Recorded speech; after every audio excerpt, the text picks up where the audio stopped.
At Stairway to STEM, we help students with autism and their support networks locate resources for transitioning to college and succeeding in a career that fits their interests and needs.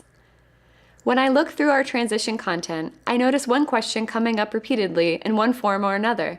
How will I plan my schedule in college?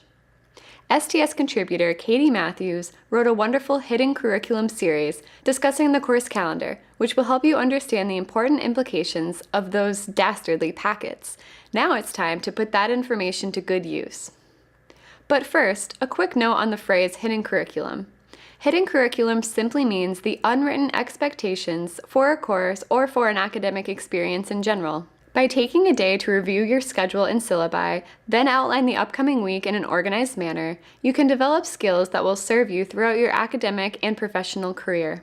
Benefits of using a three-part system: phone, calendar, and daily planner. You have visual and auditory reminders to prompt you to start and end projects on time. It's great practice for the future when you will increasingly be expected to keep schedules and meet goals. You can ultimately use the system in whatever organizational manner best suits your needs. Getting started. Gather the materials you've chosen, along with markers, pens, highlighters, and anything else you want to make your schedule personal. Print all your syllabi and work and school schedules. Write out a list of everything you know will happen in the next week and then the next month. Dating each activity will help you organize quicker. In the future, you won't need to make this list again. This helps you start your planning system, and you will be able to modify your schedule based on changes you write down in your planner. Using the phone calendar. Phone calendars give the unique option of audio reminders. These can help you stay on task throughout the day. And since the phone is so necessary to modern life, it's unlikely you'll go too far away from it or lose it. Even if you do, most calendar apps have online backups you can access through another phone or computer. There is also a wide variety of calendar apps available, which means you don't have to use the default.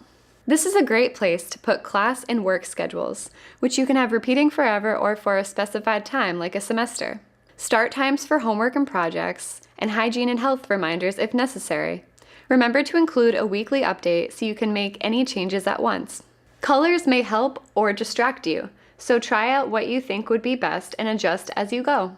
When you've completed the general schedule for the semester, go back and fill in what you know about work and due dates for the current week. For the rest of the semester, you'll want to update your work schedule regularly and add due dates into your class alarm note section. Using the academic planner. I confess, this is my absolute favorite tool. No teacher has ever made a rule against academic planners in the classroom, unlike electronics. In dry months, when I'm not doing a lot of doctor's appointments or school, I might neglect my wall and phone calendars. However, my planner is always by my side. I dump knowledge I don't need immediately, like due dates announced in class, phone numbers, or events, and on my planning day, I transfer this information to the appropriate spots. There are many different options for academic planners, and the organization can vary quite a bit. My personal planner is shown here. It has a task list, delegation notepad, goals execution area, and an hour-by-hour schedule for the week. There really are dozens of styles of these books, so do some research for the planner that will best suit your needs. I probably had 5 or more abandoned planners before I found the one I use now. I've purchased this particular book twice. Your academic planner is essentially a hard copy of your phone schedule, but doesn't need to include small reminders about hygiene, etc. The idea here is to be able to pull the book out in front of your supervisor, doctor, or professor and check what times you're available for meetings or appointments. That way, your brain isn't loaded with information that you don't need at all times. It's a good idea to outline your school schedule a couple weeks at a time, since you know it probably won't change during the semester. After filling it out, list the projects or assignments you need to start this week. Then, transfer each item to a space on the schedule that gives you enough time to complete it. This is the perfect time to use color coding. Match your task list items to colors of each day. As you go through the week, cross the task items off the list so you know what you've completed and what you'll need to work on longer. Finally, because this is a great in-class tool, be sure to use it whenever your teacher announces test dates, assignments, and other important dates. This information can be used during your weekly update. Using a wall or desk calendar. The bigger the wall calendar, the better. When I own a home, I plan on making my whole office chalkboard or whiteboard. It's just so good to have an easy access calendar that helps you keep a wider view of your schedule, vacations, and holidays. It can also serve as a secondary reminder for doctor's appointments and other events that are more than a week away from when you learn about them. This will probably be the simplest because you already have all the dates laid out. The wall calendar gives you an at-a-glance overview of your month. Important dates, appointments, holidays, and vacations are good to note here.